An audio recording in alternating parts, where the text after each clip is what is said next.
wounds are still fresh after the terror attack at Bondi Beach. Shock and grief still linger across Australia. And now another attack has reignited fear. Just as the nation was beginning to heal, a fresh anti-Semitic incident has shaken Australia.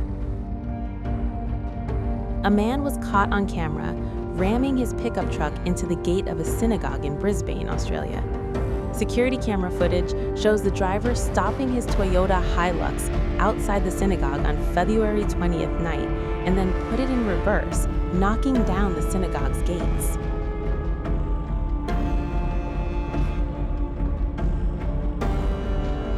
The incident took place in Margaret Street in Brisbane, CBD, shortly after 7 p.m. on Friday, February 21. No one was injured during the incident. Queensland Police Acting Superintendent Michael Hogan said the suspect was taken into custody within 90 minutes of the attack. Police said the suspect narrowly missed a passerby before targeting the synagogue.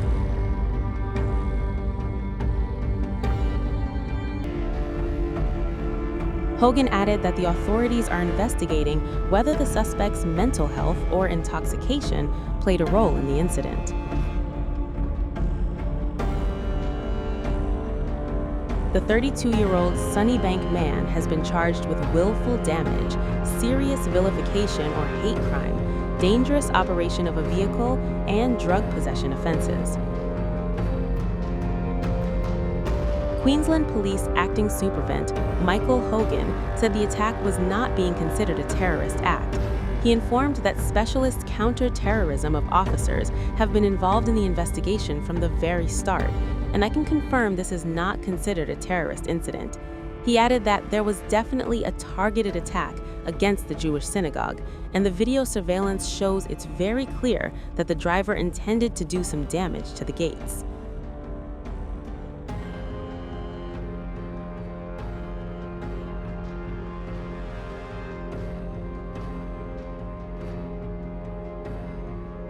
For many Australians, the trauma is far from over.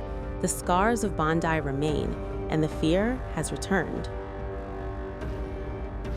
What we saw yesterday was an act of pure evil, an act of terror, an act of anti-Semitism, an attack on the first day of Hanukkah, targeted at the Jewish community.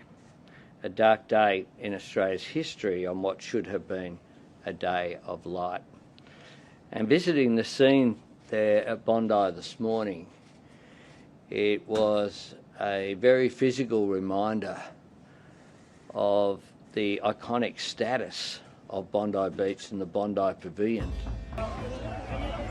What began as a targeted attack at Sydney's Bondi Beach is now being treated as something far more sinister as investigators uncover a possible ISIS link. Australian authorities have identified the two gunmen behind the deadly attack on a Hanukkah celebration as a father and son, Sajid Akram and Naveed Akram.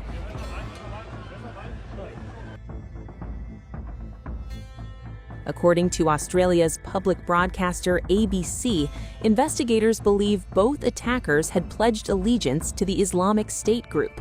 Officials from the Joint Counter-Terrorism Team say an ISIS flag was recovered from a vehicle linked to the suspects near the scene. Police also confirmed that an improvised explosive device was found in a car associated with one of the attackers, raising fears the death toll could have been even higher. Sajid Akram, who police said was a licensed gun owner, was carrying 6 legally owned firearms at the time of the attack. He was shot dead by police during a confrontation at the scene. His son, Naveed, was critically wounded, taken to hospital under armed guard, and is expected to face terrorism-related charges if he survives, according to local media reports. Authorities have since recovered the weapons and conducted raids at the family home as well as an Airbnb where the pair were staying before the shooting. Australian intelligence agency ASIO has confirmed that Naveed Akram had previously come to the attention of security services. ABC reported that he was investigated in 2019 over alleged links to an ISIS-associated cell. ASIO Director General Mike Burgess said one individual connected to the case had been known to authorities but was not assessed at the time as an imminent threat. The shooting, which left at least 15 people dead and dozens injured, has been described by officials as one of the worst mass casualty attacks in Australia's history and the deadliest anti-Semitic assault outside Israel since October 7, 2023. The attack targeted a large Jewish gathering organized by Chabad and attended by hundreds of people.